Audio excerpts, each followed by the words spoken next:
अब हम डिस्कस करेंगे theories of acid and base.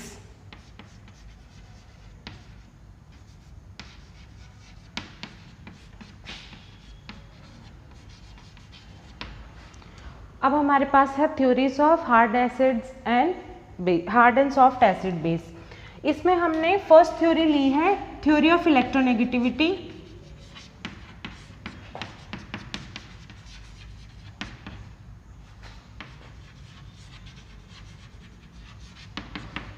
First theory है theory of electronegativity. Theory of electronegativity की कहती है कि जो मोर इलेक्ट्रोनेगेटिव स्पीशीज है वो जनरली हार्ड होते हैं और जो लेस इलेक्ट्रोनेगेटिविटी स्पीशीज है वो जनरली सॉफ्ट होते हैं।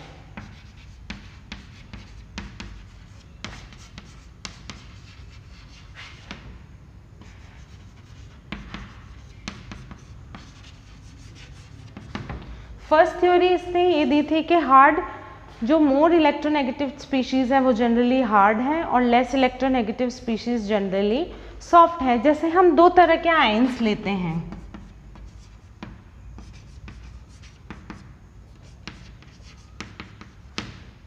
हमारे पास दो कैटेगरीज हैं आयंस की। फर्स्ट साइज जो है वो है स्मॉल साइज के हैं और सेकंड जो है वो लार्ज साइज के हैं। दो साइज के स्पीशीज हैं, large and small. Small size के जो स्पीशीज हैं वो लेस पोलराइजेबल हैं और ये है मोर पोलराइजेबल। मोर पोलराइजेबल और लेस पोलराइजेबल। तो इस थ्योरी के अकॉर्डिंग जो स्मॉल इन साइज और लेस पोलराइजेबल स्पीशीज हैं वो हार्ड होते हैं और जो लार्ज साइज और मोर पोलराइजेबल स्पीशीज हैं वो सॉफ्ट होते हैं। ये थी हमारी electronegativity theory of hard and soft acid and base. Next हमारे पास आती है, अगली थ्योरी की बात करें तो आती है इलेक्ट्रोस्टैटिक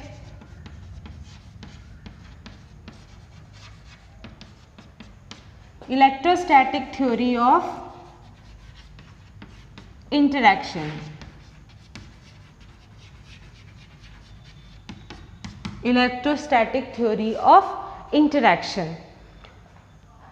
इसमें इस थ्योरी के अकॉर्डिंग एक हार्ड एसिड प्लस एक हार्ड बेस मिलकर स्टेबल कंपाउंड बनाता है।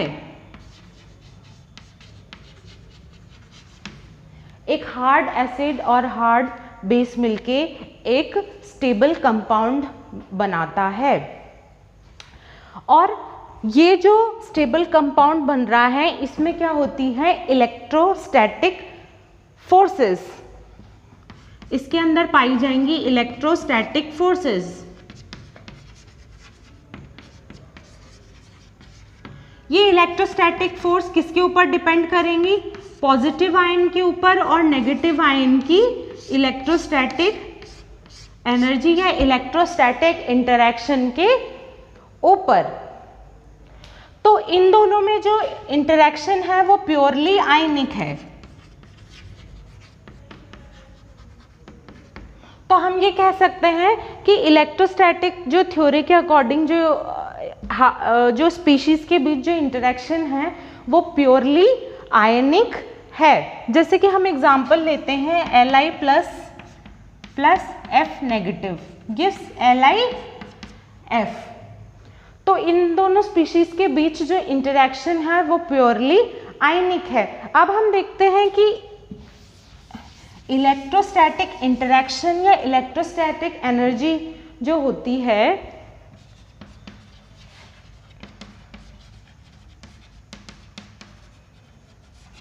that is inversely proportional to inter-atomic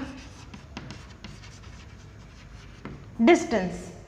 हाँ, कोई भी इलेक्ट्रोस्टैटिक एनर्जी है वो इन्वर्सली प्रोपोर्शनल टू है इंटर एटॉमिक डिस्टेंस के।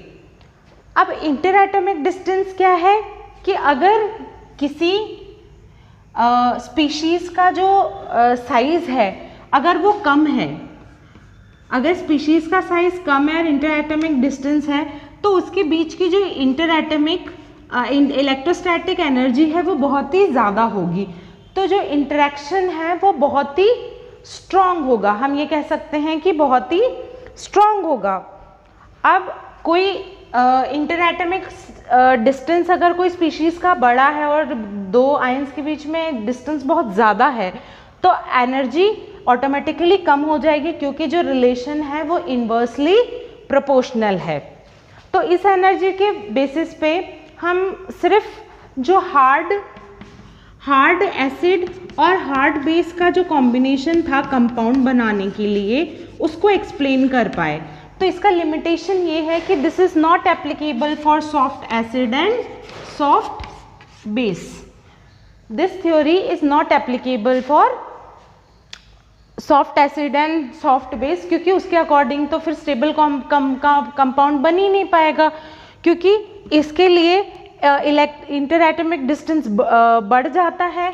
अब ये लार्ज साइज के होते हैं तो इनके लिए इंटर एटॉमिक डिस्टेंस बहुत ज़्यादा है, उस हिसाब से इनके बीच में इलेक्ट्रोस्टैटिक एनर्जी बहुत ही कम हो जाएगी। बहुत कम होने के कारण इसमें कभी स्टेबल इंटरेक्शन हो ही नहीं पाएगा।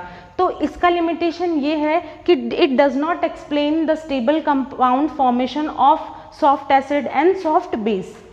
इस थ्योरी का जो लिमिटेशन है वो ओवरकम किया था नेक्स्ट थ्योरी ने, that is polarising power theory. Polarising power theory. Next theory हमारी जो आती है वो है पोलराइजिंग पावर थ्योरी। ये कहती है कि कोई soft acid plus soft base का जो कॉम्बिनेशन है वो प्योरली कोवैलेंट होता है। सॉफ्ट एसिड और सॉफ्ट बेस का जो कॉम्बिनेशन है वो प्योरली जो है कोवैलेंट होता है। अब कोवैलेंट बॉन्ड हम कह सकते हैं कि अगर कोई स्पीशीज़ ए है वो अपना एक इलेक्ट्रॉन दे रही है, कोई स्पीशीज़ बी है वो अपना एक इलेक्ट्रॉन दे रही है, तो इन दोनों के बीच में जो बॉन्ड है जो दोनों की म्यूचुअल इससे बना हुआ है इलेक्ट्रॉन डोनेशन से, इसको हम कोवैलेंट बॉन्ड कहते हैं। तो हम वो स्पीशीज़ देख सकते हैं जिसमें ज़्यादा इलेक्ट्रॉन हो।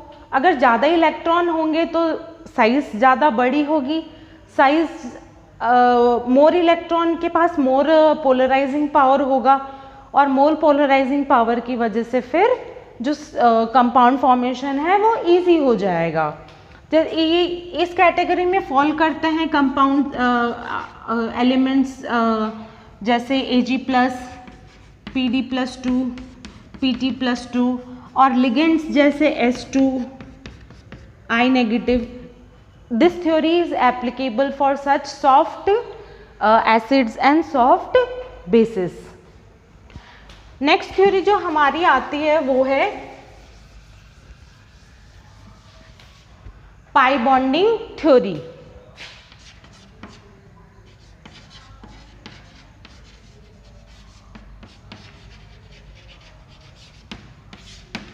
नेक्स्ट जो थ्योरी जो हमारी हम एक्सप्लेन करते हैं वो है पाई बॉन्डिंग थ्योरी। ये थ्योरी एक्सप्लेन की है, ये थ्योरी दी थी बाय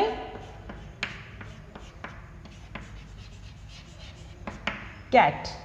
पाई बॉन्डिंग थ्योरी दी थी कैट ने। इसमें ability of a compound to donate और एक्सेप्ट इलेक्ट्रॉन, इसका बेसिस क्या था? एबिलिटी ऑफ अ कंपाउंड, कितना वो डोनेट करता है इलेक्ट्रॉन और कितना एक्सेप्ट करता है। तो इसमें दो कैटेगरीज हैं कि सॉफ्ट एसिड्स और सॉफ्ट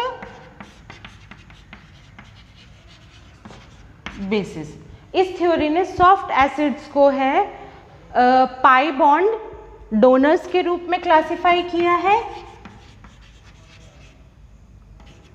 और सॉफ्ट बेसिस को पाई बॉन्ड एक्सेप्टर्स क्लासिफाई किया है। अब इसमें जनरली वो लिगेंड्स आते हैं जैसे पाई बॉन्ड एक्सेप्टर्स, जैसे CO, आर्सेनिक, इस तरह के जो लिगेंड्स हैं वो अनसैचुरेटेड लिगेंड्स,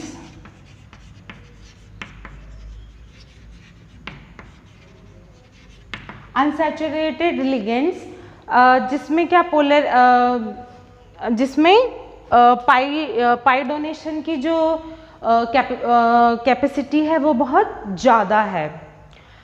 अब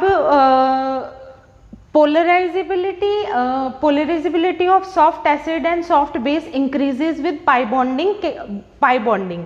अगर हम देखते हैं कि पाई बॉन्डिंग जैसे जैसे बढ़ती है, हम देखते हैं इसने ये रिलेशन दिया था कि पाई बॉन्डिंग जैसे जैसे बढ़ेगी वैसे ही पोलराइजेबिलिटी भी इससे डायरेक्टली रिलेटेड है, या हम ये भी कह सकते हैं कि दोनों इंटर रिलेटेड है, डायरेक्टली प्रोपोर्शनल है। पाई बॉन्डिंग जैसे बढ़ेगी वैसे ही पोलराइजेबिलिटी जैसे बढ़ेगी वैसे पाई बॉन्डिंग बढ़ेगी, या पाई बॉन्डिंग बढ़ेगी तो पोलराइजेबिलिटी उसी तरह से बढ़ रही है। तो ये हमारी 4 थ्योरीज थी जो एक्सप्लेन करती है hard and soft acid base concepts. और आगे की हमारी जो कमिंग लेक्चर्स हैं, हमारा लास्ट टॉपिक रहेगा limitations of hard and soft acid base theories. Thank you.